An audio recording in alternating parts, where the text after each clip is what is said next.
Do you remember back in history class when you're learning about the Roman Empire and the Roman Caesars and all that stuff? Um, I was just kind of looking back over that, and it just kind of was fascinating me, just history and those kinds of things, and seeing like the amount of documents that we have to prove stuff and how interesting it can be finding artifacts, and maybe there's information we thought was true, but now we can balance it because it's like, oh, the Romans wrote about it. I don't know if you can trust really the people who wrote about it, if there's not other things, so we can prove stuff, and it's just really interesting stuff. Um, and I was just looking at a man who, in comparison to the Roman Caesars, should not be famous, Jesus of Nazareth.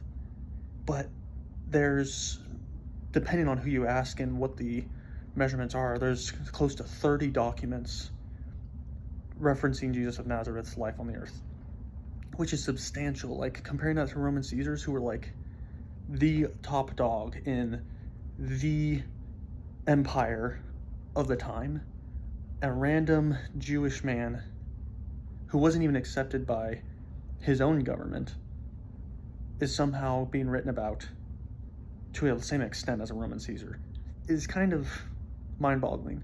Now, some people would say, like, the Bible doesn't really count, it's biased. So unbiased sources, there's still 14 to 17 accounts, depending on who you ask and what counts.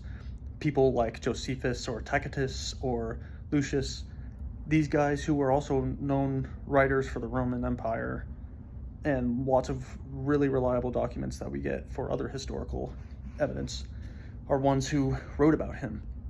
And so based off of evidence, you have to believe Jesus actually lived and actually walked the earth.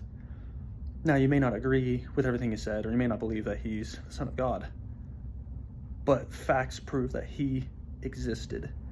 So to deny that Jesus walked the earth is to deny Roman Caesars existed in the empire. So that logic doesn't really track. So if he walked the earth, we have to decide what we do with him. And so I want to quote C.S. Lewis, who is a famous British author. He was a professor at Oxford University and theologian. In his book, Mere Christianity, he writes this about Jesus. Because lots of people might say, like, I believe in Jesus, but he's just a great teacher. And this is what he said on that. So to quote C.S. Lewis, it says, "I am trying here to prevent anyone from saying the really foolish thing that people often say about him," meaning Jesus. "I'm ready to accept Jesus as a great moral teacher, but I do not accept his claim to be God. That is the one thing we must not say. A man who is merely a man and said the sort of things Jesus said would not be a moral teacher. He would be either a lunatic on the level with a man who says he's a poached egg, or else he would be the devil of hell. You must make your choice. Either this man was and is the Son of God, or else a madman or something worse. You can shut him up for a fool. You can spit at him and kill him as a demon, or you can fall at his feet and worship him as Lord and God. But let us not come up with any patronizing nonsense about his being a great moral teacher.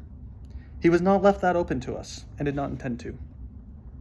And so I want to leave you today thinking about is that it can't just be moral teacher because he'd be either a lunatic, maybe he actually believed what he said, or if he's saying the things as a moral teacher and he's not God, this is heresy and this is leading people astray and this is destroying people.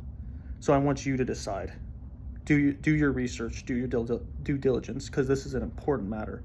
If Jesus actually was God, if his claims were true, this changes everything.